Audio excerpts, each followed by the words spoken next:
was trafficked. I'm a survivor of it. Everyone keeps saying to stop saying survivor, say I'm a warrior, whatever. Like, so I was trafficked through the adult film industry, the porn industry here. And I was owned by a man named Derek Hayes of LA Direct Models. He trafficked me through the elite of Hollywood and global politicians, including George Soros and Joe Biden. So those are two of the big ones. I've spoken out against other actors, but we're talking about the politicians here. So we'll just focus on those two at this point in time. Say the location of where I was, because I'm under a gag order, but yes, I did get subpoenaed to go testify in these tribunals. I testified over 100 times against the elite and globalists. Some I've spoken out against, some, again, I can't speak of because I'm under a gag order, and there still are arrests that are happening at this point in time. So yes. So I actually got, so I'm suing my traffickers. I had filed lawsuits against my traffickers. So I have an attorney. My attorney had called me and said, you got a subpoena, but we need to meet. So I didn't know what that meant. So like, okay. So I went and met with her, and she's like, this is not your normal subpoena. It's a military subpoena. I'm like, what? I don't understand. She's like, well, this is you have to go testify in a military court. And I said, I don't understand. I'm not military. Why would I have to do that? I was very confused, right, of why I'm going to go testify.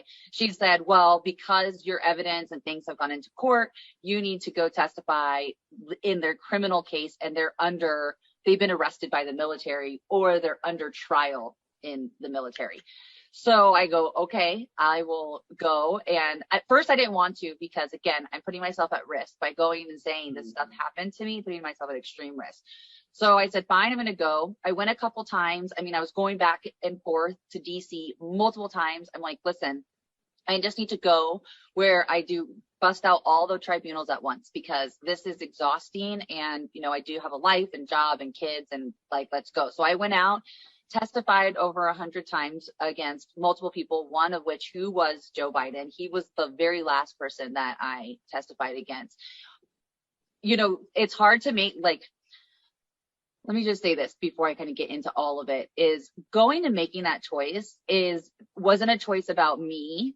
I've forgiven my traffickers. I've forgiven what has happened to me. But this to me I either serve my country and love my country so much that I'm going to go sit on a stand and put myself at risk so my children and my children's children can have a better future. And so to me, it was a calling that I had to go do, as hard as it was. So when we did the tribunals, and Claire and I had talked about this a couple of times, Joe Biden was there. Well, Joe Biden, right, was there. And he was the last one. And I don't get emotional a lot. I'm not an emotional person. I obviously got emotional at the borders and whatever yesterday or a few days ago with Claire. But Joe, they kept saying identify who he is. But how do you identify someone in a courtroom when it's not, that's not him? Like, you seem like you're going crazy, even though you're not crazy. So you're like, okay, I can't point at him. I can't say that that's him, because then I'm creating a treasonous act against the country because I can't identify.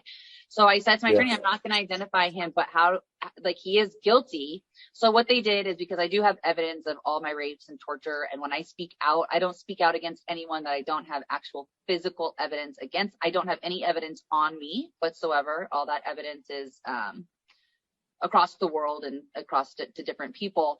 But in the court, I said in the videos, this is who that is, because I wasn't going to identify a man sitting there that looked like him, but wasn't him. Then you feel like you're kind of like going a little bit cuckoo, right? No, it looked very real, but he was also like, there are protection orders for any witnesses, right? So I wasn't too close to him. He was in the room. He looked like what we're seeing on the TV, right? He looked like that. I know it was a person because they walked him in. So, but he looked like what we're seeing. But if you look at like Joe Biden, even 10 years ago, it's a completely different person. Even when you get older, yeah, right? Like, even when you get older, your face still looks like your face. This Joe Biden doesn't. And he's like the one that we So Joe Biden before, I believe, and I might get this mixed up, but one was right-handed, the other one is left-handed, and they're signing with different. This Joe Biden is not like, he's signing his executive orders with a different hand than what he did, and he's not, he doesn't never written with both hands, so it's confusing. Like, who you're like, for me, I'm sitting there. You know how crazy I felt at that moment? Like, you're wanting me to point at this person, and it's not him. And then I didn't understand, and I don't know if that's because they're going to do the EVS and everything, and that these tribunals are going to be televised, or what. I don't know if it was like to show that there was, like, for people that aren't awake yet, to show that this person was arrested, or that a person was arrested. But to me, if I pointed to him, I don't know what they're going to do to that person sitting there. Like, are they going to harm that person? I was so exhausted. I had testified over 100 times at that point. Like, you got to remember, I'm seeing these videos and pictures and everything. Nothing that I haven't looked at this. This is the first time I'm seeing this stuff so I was trafficked for almost a decade. It's been about 12 years since I've been out. So seeing all of that was traumatizing in itself and triggering. And so when he came out, it was just, that's where I couldn't finish the testimony. We had to go into the next day because I felt confusion, anger. I knew it was almost done. There was like a sigh of relief. There was a lot of emotions that are going through me because I know he's the last one. And it's just like, okay, is this the moment after I'm done testifying that I get my justice? Because I've been called a liar. I've been